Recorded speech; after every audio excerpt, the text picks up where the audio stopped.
Começamos mais um episódio aqui na nossa série Revista da Tarde. Que bom que você está acompanhando toda a nossa conversa aqui, a trajetória de Renata Francisco e a sua família, inclusive da Belinha, que é a sua filhinha, que tem uma síndrome rara. Então, a Renata está desde o início aqui, desde a primeira série, contando um pouquinho da sua trajetória, para inspirar você, mãe, que talvez passa pela mesma situação ou situação parecida, para trazer dicas para você de como superar, para trazer testemunhos de fé, sabe? E para te encorajar a não desistir. É por isso que nós estamos trazendo essa série para você, porque muitas vezes pode parecer pesado, mas se nós não desistirmos, se nós crermos nas promessas do Senhor, tudo pode ficar mais leve. Até mesmo naquele momento que parece ser o caos, você pode ver luz no caos. Então, acompanhe com a gente aqui esse bate-papo de novo hoje aqui, Renata, você conosco. Obrigada, né, por essa série, por esse compartilhar conosco nesses dias aqui no programa Revista da Tarde. Eu tenho certeza que muitas famílias, mães estão sendo abençoadas. Amém. Renata, nós falamos sobre vários assuntos aqui desde o início da nossa série e hoje eu quero conversar com você sobre a questão da rede de apoio, porque a rede de apoio é algo muito importante mesmo quando a gente não tem uma dificuldade tão grande. Então imagine quando há uma adversidade, uma luta grande, a importância da rede de apoio. Como que você tem visto esse cenário? Então, tem algumas pessoas, eu posso falar porque eu vejo isso no dia a dia. Algumas pessoas se achegam, por incrível que pareça, se achegam perto de uma família atípica para se autopromover, por incrível que pareça. Usam aquela situação para mostrar uma compaixão disfarçada, né? Para ganhar likes. Hoje em dia, o que não se faz por likes? E eu já presenciei muitas famílias tendo pessoas que se achegaram para isso. Infelizmente. Infelizmente. Mas procurem redes de apoio que realmente te apoiem, que você possa se jogar e tá lá. Sabe aquele cantor num show de rock que se joga, ele sabe que vai estar o povo ali para segurar ele? É essa rede de apoio que você precisa. Graças a Deus, eu sempre tive, né? A minha família, eu assim agradeço de coração, né? Minhas irmãs, meu pai, minha mãe hoje está com Alzheimer, eu tenho sido uma rede de apoio para eles também, então aí começa a haver as trocas, né, das redes de apoio. Mas logo no início do diagnóstico, eles foram, assim, minha mãe foi muito presente, né? A minha irmã era o meu braço direito, então quando eu ainda não tinha essa flexibilidade, não existia essa flexibilidade do home office, era ela que estava lá de manhã levando a Belinha na terapia, a gente trocava os dias, ela que fazia essa ponta, né, comigo. Então a minha outra irmã também ajudando sempre com a Belinha, correndo de um lado para o outro com o que precisava, meu pai também. As meninas, né, eu falo as meninas, mas a Michelle e a Nicole, as minhas outras duas filhas, desde pequenininha, eu acho que foi como eu passei para elas também, né, que quando eu tive o diagnóstico, assim, como é que eu vou explicar isso para uma criança de 5, uma criança de 3, que a irmã tem um problema, né, entre aspas. Aí eu assim, sabe aquele filme da Barbie, que a gente abre um baú e tem uma joia rara? Ela, nossa mãe, eu sei. Ela assim, a Belinha é isso. Ela veio como uma joia rara que a gente encontrou no baú. Que legal. Então elas, até hoje elas tratam. Hoje elas já entendem bem, mas elas tratam a Belinha, até a Nicole falou assim, a Belinha é mimada, mãe. Porque a Belinha é tratada literalmente, sabe aqueles vasos chinês? A gente trata ela daquele Como uma jeito. joia rara merece ser tratada, né? Literalmente, Cuidada. mas a rede de apoio é essencial, porque você sozinha não aguenta. Eu falo porque eu fiz isso muito. Eu tentei ficar sozinha, não, eu dou conta, eu faço, eu levo, eu cuido. Chega uma hora que você entra em estafa. Não só física, mas mental também. Então procure pessoas, se achegue a pessoas e não tenha vergonha de pedir, não. Pois é, eu até ia comentar isso aqui. Muitas famílias, elas ficam envergonhadas, se sentem Sim. constrangidas, né? Aham. Em contar, primeiro em contar da situação que Exatamente. está vivendo, principalmente no começo, porque depois às vezes tem umas síndromes que não tem como esconder. Mas muitas famílias ficam assim, sentem vergonha, né? Se sentem constrangidas. E acabam não falando, né? E isso é pior, é pior. Eu acho que precisa ter muita clareza quando se trata desse assunto. Sim, porque primeiro que você está falando de um filho, de uma filha sua, né? Então você quer o melhor para eles. Até a gente fala, por que anos atrás a gente não via tantos autistas e a gente vê? Justamente por isso, porque as redes de apoio surgiram, as pessoas deixaram de ter vergonha de pedir, porque as famílias, e aí a gente acho que vai entrar daqui a pouquinho nisso, principalmente nas igrejas, né? A gente via, nossa, a gente não vê tantos deficientes na igreja. Aqui, gente, aqui na PIB eu fico muito feliz de vir aqui e ver que as famílias atípicas, elas têm espaço. As pessoas com deficiência, elas conseguem circular no meio das outras sem empecilho, sabe? Porque elas são aceitas.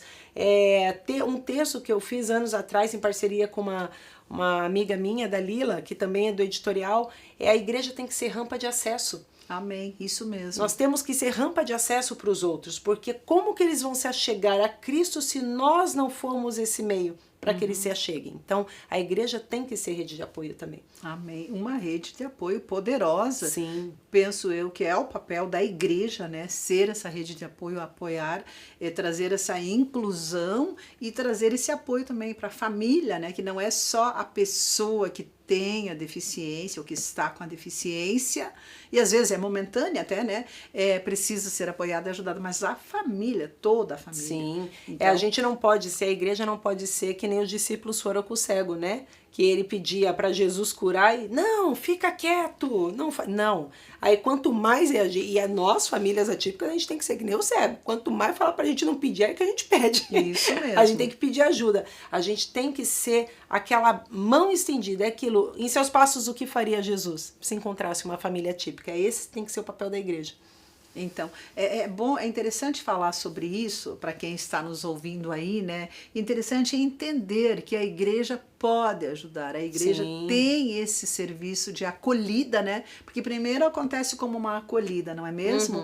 Aí eles acabam conhecendo essa pessoa, entendendo as necessidades dela e como falando agora da PIB que você comentou, a gente pode dar como exemplo, né? A PIB que faz um belo trabalho Excelente. nesse sentido e que acolhe pessoas de diferentes deficiências, Sim. não é mesmo? Então existe um ministério dentro da PIB que se chama Eficiente. Isso, o Ministério certo? Eficiente e o AME Neurodiversidade. E o AME Neurodiversidade, que inclusive está à frente desse AME Neurodiversidade, é a ministra, a pastora Dani Gotardo, e quem dirige daí todo o Ministério Eficiente é o pastor Adoniran Melo, e eu sou admiradora desses dois pastores que fazem a diferença também, né, nessa área aí na PIB, e eu parabenizo o trabalho que é realizado, porque tem abençoado não somente você, a Belinha, a sua família, mas muitas famílias. Milhares. São milhares de famílias Milhares que de procuram famílias. esse tipo de ajuda. Sim, porque se a família, que às vezes a gente acha, o atendimento tem que ser para a pessoa com deficiência. Muitas das vezes, não. A família às vezes está destruída e não está conseguindo dar aquele apoio pro filho ou para a filha. E é aí onde você falou que o atendimento, às vezes, emergencial tem que ser para a família, para o pai, para a mãe, para os irmãos. Os irmãos sofrem muito. Sofrem muito. É o que eu falei. Lá no caso das minhas filhas, a gente passou de uma forma mais leve, mas a responsabilidade, quer queira, quer não, eu lembro uma vez que ainda eu fiquei, que é o medo de toda mãe. Nossa, se eu morrer, com quem que a Belinha vai ficar? A minha filha devia ter uns 8 anos, a Nicole, ela assim, mãe, fique tranquila. Ela assim, se você morrer, eu tô aqui. Olha só a consciência que ela já obteve. Com 8 anos. Com 8 anos, através do seu viver, né? Através da sua experiência de vida, dos seus ensinamentos a essa filha. Então, que coisa linda.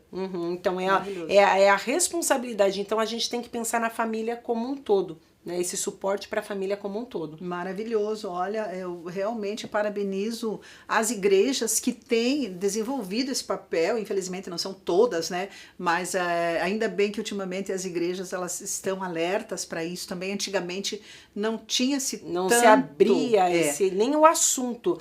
Isso. Graças a Deus agora as igrejas, se você também é um líder de uma igreja e está nos assistindo, abra espaço para um ministério desse na sua igreja. Tem muita gente precisando, muita gente precisando. E é o corpo de Cristo, né? Nós somos o corpo de Cristo, então todos são bem-vindos e ninguém pode ficar para trás. E a palavra mesmo diz, se uma parte do corpo está sofrendo, o corpo todo sofre junto. Isso mesmo. Então, nós terminamos este episódio aqui incentivando as pessoas a procurarem uma rede de apoio, né? Que é muito importante nessa caminhada, nessa jornada.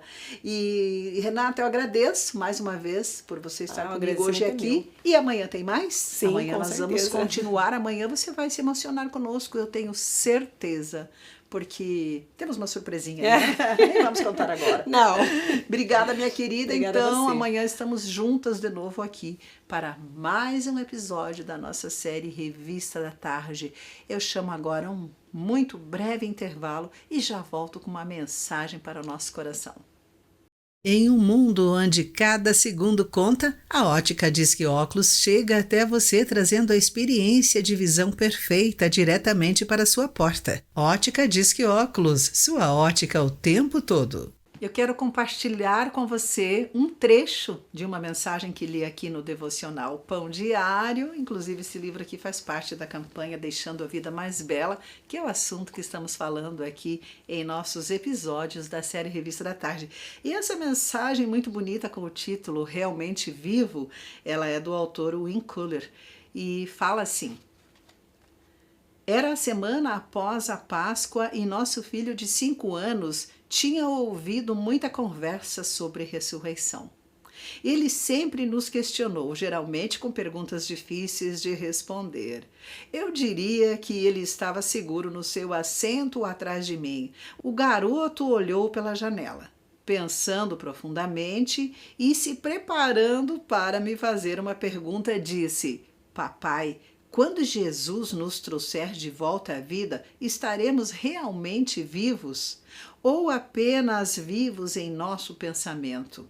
Esta é uma pergunta que muitos de nós, corajosos ou não, para questionar em voz alta: Deus vai mesmo nos curar? Ele vai mesmo nos ressuscitar dos mortos? Ele cumprirá mesmo todas as suas promessas? E o texto continua.